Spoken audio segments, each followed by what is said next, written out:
I remember the exact sound the door made when it closed behind me. Soft, final, like something had just ended, and nobody else in the room even noticed. My mother didn't look up. My uncle didn't stop smiling, and my own sister avoided my eyes like I was already a ghost. That was the moment I realized my family had already decided who I was going to be without me. Before I continue, tell me where you're watching from.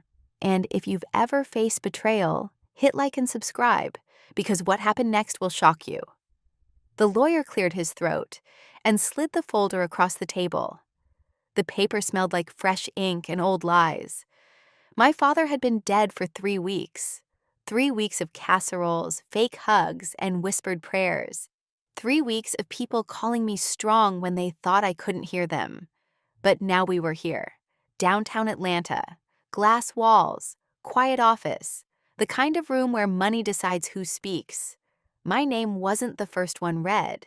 It should have been. I was the one who took him to chemo. The one who slept in hospital chairs. The one who signed forms when his hands shook too badly. But the lawyer said my uncle's name. Then my sister's. Then my mother's. Each one nodded like they'd rehearsed this moment in a mirror. When my name finally came, it was short, almost apologetic. A token, the lawyer called it. I didn't argue. I didn't cry. I didn't even blink. Because I had already understood something far more dangerous. They thought I didn't know. They thought silence meant weakness. The truth was, I had learned my father's secrets long before he died, and I had chosen to wait. The house smelled different after the reading, like furniture polish and nerves. Everybody talked louder than usual, laughed too fast. My sister hugged me tightly in the kitchen, whispering, "Don't take it personal. Dad just made choices." Choices. That word followed me everywhere, down the hallway, into my childhood bedroom that no longer felt like mine. I lay on the bed that night, staring at the ceiling fan, listening to my family celebrate downstairs. Champagne corks, music too loud for morning. That's when I opened my laptop. The email sat there like a loaded weapon. Sent 2 months before my father died. Subject line, in case they try anything. Inside were documents, trust amendments, recordings, a video file, proof. Proof that my father never intended to cut me out. Proof that signatures had been altered. Proof that someone had panicked when they realized how much he left me. And proof that they thought I'd never look. I closed the laptop without responding, without forwarding anything, without saving copies where they could see. Silence. Again. Over the next few weeks, the money changed them. My uncle bought a new car and parked it crooked in my father's driveway, like ownership had finally settled into his bones. My sister quit her job and started posting champagne brunches online. My mother renovated the kitchen, tearing out cabinets my father had installed with his own hands. They spoke to me differently now, slower, kinder, like I was fragile glass instead of blood. They offered to help me get back on my feet, as if I hadn't been standing the entire time. I smiled. I thanked them. I stayed quiet. Because truth doesn't destroy people loudly. It waits. It ferments. One night, my uncle cornered me by the mailbox. His voice dropped low. "You're okay, right?" he asked. "You're not upset?" I looked him dead in the eye and said, "I'm exactly where I need to be." He laughed, but his hand shook. I started visiting the lawyer alone. Not their lawyer. Mine. A black woman with silver braids and eyes that miss nothing. She watched the recordings once, twice, then leaned back and said, "They forged this thinking you'd stay emotional, not strategic." I nodded. "I don't want court," I told her. "Not yet." She raised an eyebrow. "Then what do you want?" I thought about my mother's smile, my sister's posts, my uncle's car. "I want time," I said, "and I want them comfortable." Because there is a special kind of justice in letting people build their lives on lies, and then removing the foundation slowly. The first crack came sooner than expected. A letter arrived one morning addressed to all beneficiaries. An audit notice. My sister called me screaming before noon. My mother stopped sleeping. My uncle started drinking again. They didn't know it yet, but the truth had begun clearing its throat. And I was still silent, because sometimes the most powerful revenge isn't confrontation. It's patience. The audit letter changed the temperature in the house. Not loudly, not immediately. It moved through the walls like cold air under a door. At first, they pretended it was nothing. A routine check, a clerical thing. My uncle waved the paper like it offended him. "Government loves paperwork," he said, forcing a laugh that landed wrong. But that night, nobody turned the music on. I heard whispered conversations bleed through the vents. Low voices. Sharp pauses. My name drifting in and out like static. I stayed in my room. Door closed. Light off. Silence had become my armor. By the second week, the house stopped smelling like celebration. The champagne was gone. The air held coffee breath and stress sweat. My sister started snapping over nothing. Her online posts slowed down, then stopped completely. She came into my room one afternoon without knocking, sat on the edge of the bed like we were still little girls. "You ever hear of estate audits?" she asked casually, eyes fixed on her nails. I shrugged. "Not really." She exhaled too hard. "They just verify things, right?" "That's what audits do," I said. "They verify." Her jaw tightened for half a second. Then she smiled again. "Right, just checking." She left my room with her shoulders stiff. That night, I played the video again. My father sat in his study, skin thinner, voice softer, but eyes sharp as ever. "If you're watching this," he said, "then something went sideways." He coughed, waited, then continued. "I trusted blood too much. And if they think you'll be too hurt to fight, they don't know you." I paused the screen on his face. I missed him so hard it burned. But grief doesn't cancel clarity. The audit emails started multiplying, requests for signatures, clarifications, explanations. My uncle couldn't answer them fast enough. One afternoon, I came home to raised voices in the living room. Not loud enough to be a fight, too loud to be calm. "You told me this was solid," my mother said. "It was," my uncle snapped, "until they started digging." "Digging what?" my sister asked. "Everything's legal." Nobody noticed me standing in the hallway. "Everything?" my uncle repeated. "Or just what you thought they'd check?" Silence. The kind that screams. I stepped into the room then. All three of them flinched like I'd dropped something heavy. "Hey," I said softly. "Everything okay?" My mother forced a smile that never reached her eyes. "Of course, baby." Baby. She hadn't called me that in years. I nodded and walked to the kitchen like nothing mattered, poured water, moved slowly. Behind me, the conversation didn't resume. They were afraid of my ears now. A week later, the first real fracture hit. My uncle's new car was gone when I woke up. Repo notice taped to the door. He stood in the driveway staring at the empty space like he was waiting for the car to feel sorry and come back. "They froze accounts," he said that evening, voice rough. "Temporarily." My mother sat at the table twisting a napkin until it ripped. "This wasn't supposed to happen," she whispered. I kept chewing my food. This is the part people don't understand about truth. It doesn't rush. It lets people expose themselves trying to outrun it. The lawyer called me the next morning. "They're requesting interviews," she said. "All of them." "What about me?" A pause. "They specifically asked why you haven't responded yet." I smiled to myself. "Tell them I'm grieving."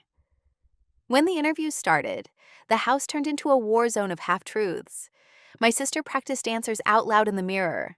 My mother rewrote timelines. My uncle kept changing his story. They stopped asking me questions entirely. That scared them more than anything. One night, my mother came into my room with red eyes. Did your father ever mention changes? She asked carefully. I looked at her, really looked.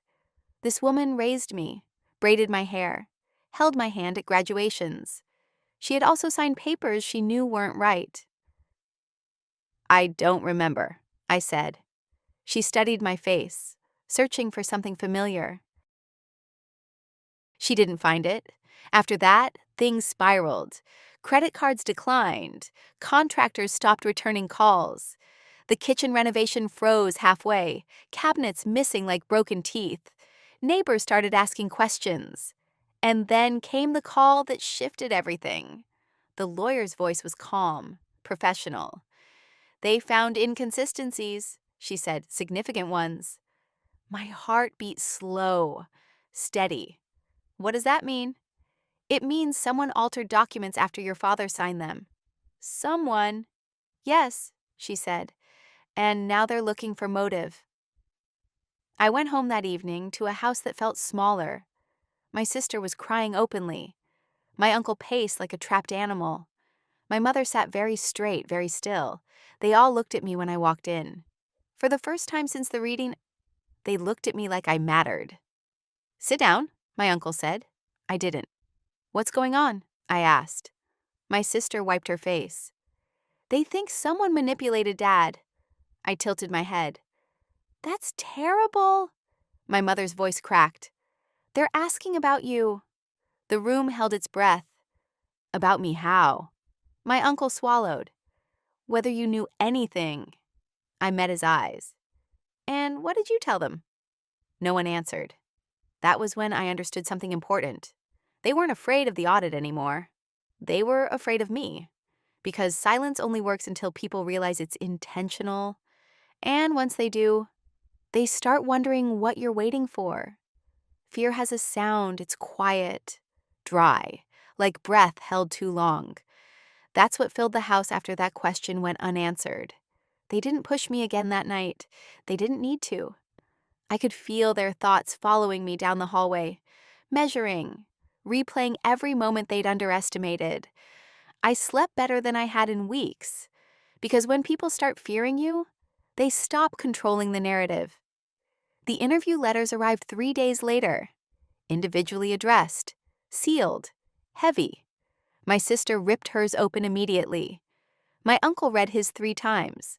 My mother didn't open hers at all. Mine stayed unopened on my dresser, on purpose. At dinner, nobody ate. My uncle finally broke.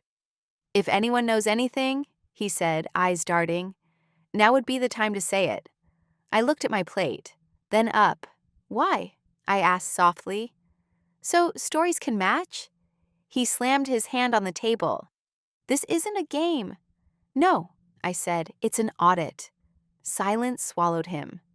That night my sister came into my room again, but this time she closed the door behind her. You've been acting different, she said. I waited. You're calm, she continued. Too calm. I met her eyes. You mistake calm for ignorance. Her face drained. You know something, she whispered. I stood up slowly, walked past her, opened my laptop. The screen lit her face blue. I didn't play the video, didn't open the files. I just let her see the folders. Her knees nearly buckled. Oh my God, she breathed. How long have you... longer than you think, I said. She reached for me. I stepped back. You forged Dad's signature, I said. Not accusing, not loud, stating fact. Tears exploded out of her. It was Uncle's idea, she sobbed. He said you'd get emotional, that you wouldn't fight. I nodded. That part was almost true. She sank onto the bed, shaking. If you tell them, she said desperately, everything's over. I closed the laptop. I already told someone, I said. Her head snapped up. My lawyer. Her crying turned into something uglier. You planned this. Yes. She stared at me like I was a stranger. No, I corrected. I adapted. The next morning, my interview was scheduled last. On purpose. I watched them leave one by one. My uncle came back pale and sweating. My sister looked hollowed out.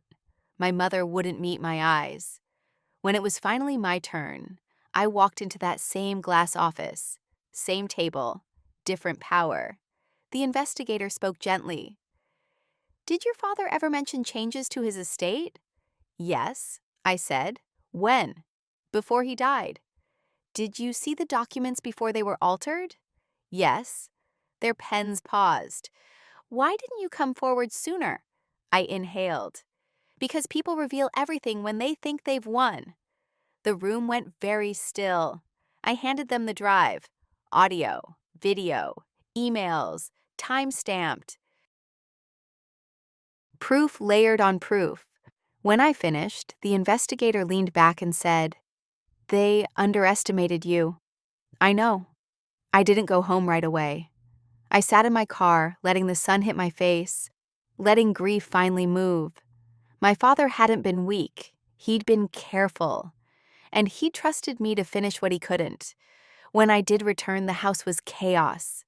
My uncle was yelling into his phone. My sister was packing. My mother sat at the table holding her unopened letter. She looked up at me with eyes full of something between regret and pride. "You didn't raise your voice once," she said. "I didn't need to." That night, police knocked. Not to arrest, to notify. Charges pending. Assets frozen indefinitely. Further investigation underway. My uncle cursed my name. My sister begged. My mother cried into my shoulder. I held her. But I didn't flinch. Because destruction doesn't always come from fire. Sometimes it comes from documents, and the one person everyone thought was too quiet to use them. And as the house finally emptied, I realized the truth had done more than destroy them. It had set me free. But the final consequence hadn't arrived yet. Freedom doesn't feel loud at first. It feels unfamiliar. The house was quieter than it had ever been. No footsteps racing upstairs. No voices arguing through walls. Just the soft hum of the refrigerator and my own breathing. My uncle was gone. My sister had packed in a panic and disappeared to a friend's place. Only my mother remained. She moved through the house like a guest in someone else's life. The investigation accelerated quickly after that. Letters arrived daily. Phone calls replaced small talk. Words like fraud, intent, conspiracy floated through rooms where birthdays used to happen. My mother finally opened her letter. I heard the sound of paper tearing, then a sob that dropped straight through the floor. She sat at the kitchen table holding the notice like it was something alive. "They're saying I knew," she whispered. I sat across from her. "You did," I said gently. She nodded, didn't argue. "I was afraid," she said, "of losing everything, of being alone." I watched her age 10 years in one afternoon. "You chose safety over truth," I said, "and truth collects interest." She reached for my hand. I let her hold it. But forgiveness doesn't mean reversal. Court dates were set, preliminary hearings scheduled. My uncle tried to call me from an unknown number. I blocked it.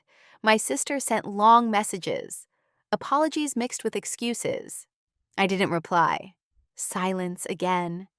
But this time, it wasn't armor. It was closure. The lawyer met me for coffee 2 days before the first hearing. "Once this goes public," she said, "you'll be portrayed as either a hero or a villain." I stirred my drink. "I'm fine with the truth," I said, "even if it's quiet." She smiled. "That's why you're winning." The hearing was nothing like TV, no drama, no shouting, just facts lining up one by one until lies had nowhere to stand. My uncle avoided my eyes. My sister stared at the floor. My mother cried silently beside me. The judge postponed final rulings, but allowed something important: restoration proceedings. The estate, my father's actual wishes, were back on the table. When we left the courtroom, reporters waited. They asked questions I didn't answer. They shouted names I didn't claim. I walked past them without slowing. Because power doesn't beg for recognition. It assumes space. Weeks passed. Accounts were reevaluated, properties reassigned, trusts corrected, slow, methodical, like truth always is. One evening, I went back into my father's study. Same shelves, same smell of old books and aftershave. I sat in his chair for the first time. And for the first time since he died, I cried, not from pain, from relief. The investigation ended with indictments. My uncle pleaded out. My sister accepted probation. My mother's punishment was quieter, heavier. Loss of assets, loss of credibility, loss of the illusion she'd built her life on. She moved out shortly after. The house became mine, fully, legally, emotionally. But inheritance doesn't heal betrayal. It only reveals it. One night, my sister showed up unannounced. She looked smaller, humbled. "I thought silence meant you forgave us," she said. I shook my head. "No," I said. "It meant I was finished begging to be respected." She cried. I didn't stop her, because accountability hurts more than anger. After she left, I stood alone in the doorway watching her disappear down the street. And for the first time, I didn't feel like I was losing family. I felt like I was reclaiming myself. But the story wasn't over, because the final truth, the one that shattered what little illusion remained, hadn't been spoken yet. The last illusion didn't break in court. It broke in a hospital hallway. The call came on a Tuesday morning. Unknown number, measured voice. "Ms. Harris, this is St. Luke's Medical Center. Your mother has requested to see you." I stood still after the call ended. The house felt too large around me. I hadn't seen her in months, not since she packed what little remained hers and left without asking for forgiveness. I didn't owe her anything, but some truths don't wait for permission. The hospital smelled like antiseptic and old fear. Machines hummed. Shoes squeaked on waxed floors.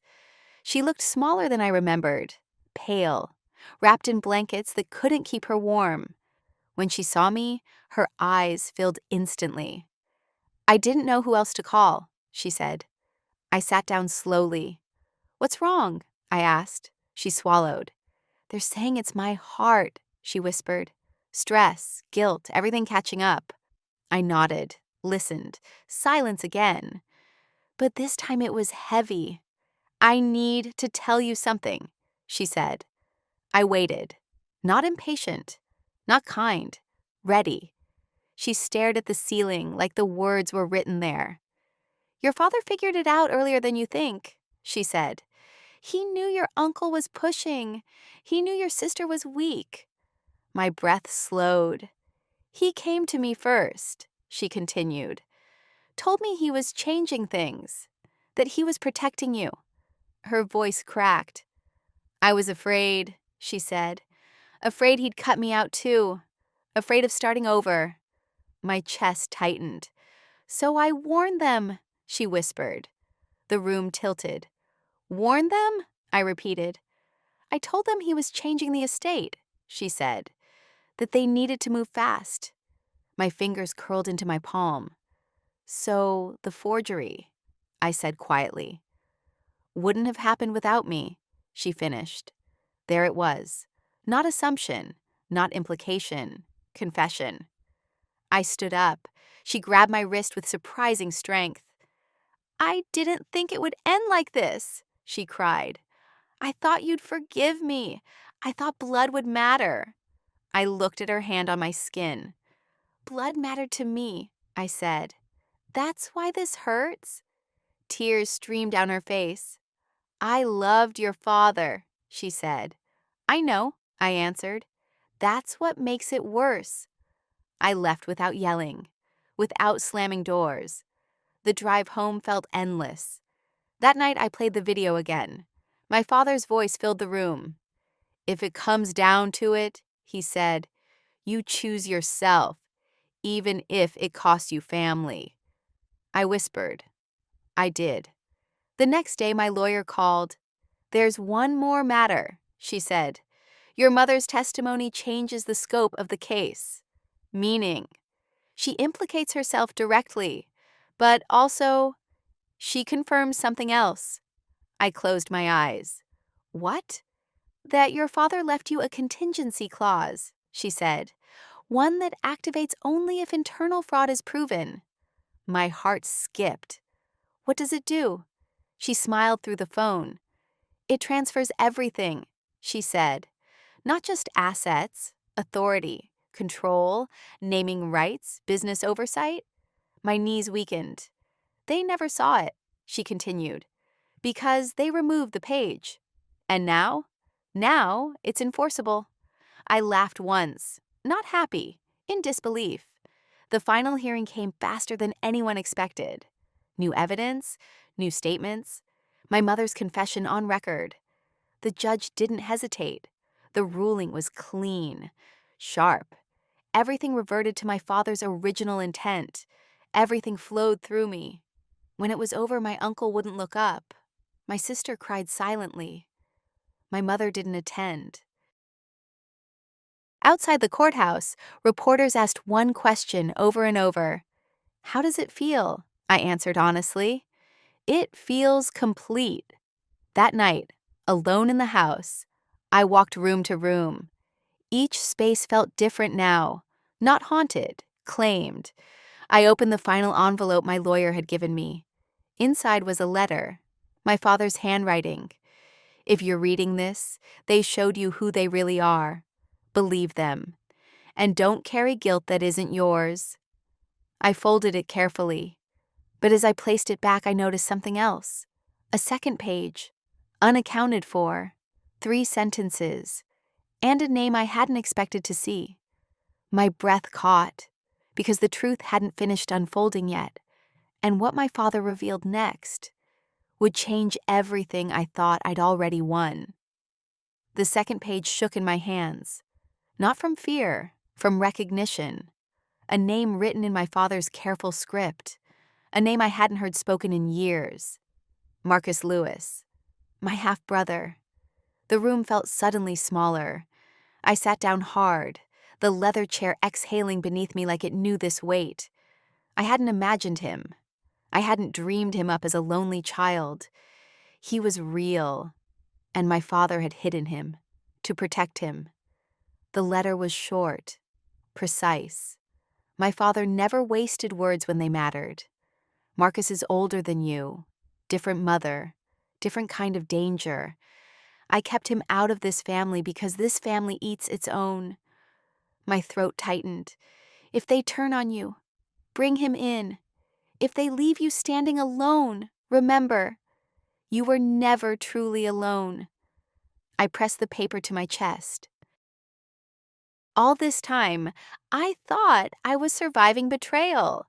I had been stepping into a legacy built to outlast it. I contacted the private number my father listed, didn't leave a message. An hour later, my phone rang.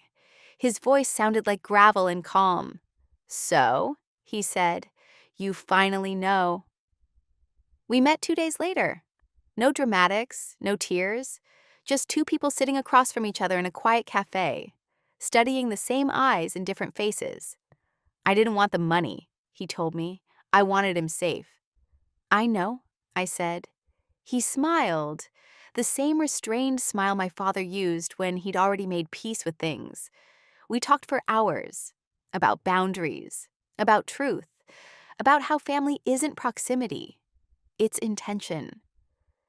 When we stood to leave, he said something that settled deep in my bones. You didn't destroy them, he said. They collapsed because you stopped holding them up. That night, I slept without dreams for the first time in years. Weeks passed. News cycles moved on. My family became a cautionary headline instead of a legacy. The house stayed quiet. Not empty, intentional. I restructured everything. Trusts rewritten. Foundations redirected. Employees protected. Power doesn't corrupt when it's finally in honest hands. My mother sent a letter from her new apartment. 3 pages. No excuses. Just acknowledgement. I didn't respond. Some endings don't need closure. They need boundaries. My sister tried once more. She said, I hope one day you forgive me. I replied with one sentence. I forgave myself first, and that was enough. On the anniversary of my father's death, I stood alone in his study again. Same books, same desk. But the air was lighter. I placed his letter back in the drawer beside Marcus's name. And I understood something final. Inheritance isn't what you receive. It's what you refuse to let rot you from the inside. They betrayed me for money. I stayed silent for truth. And in the end, truth didn't just destroy them. It exposed who was strong enough to carry what came next. If you're still here, comment your thoughts. And don't forget to subscribe for more stories like this.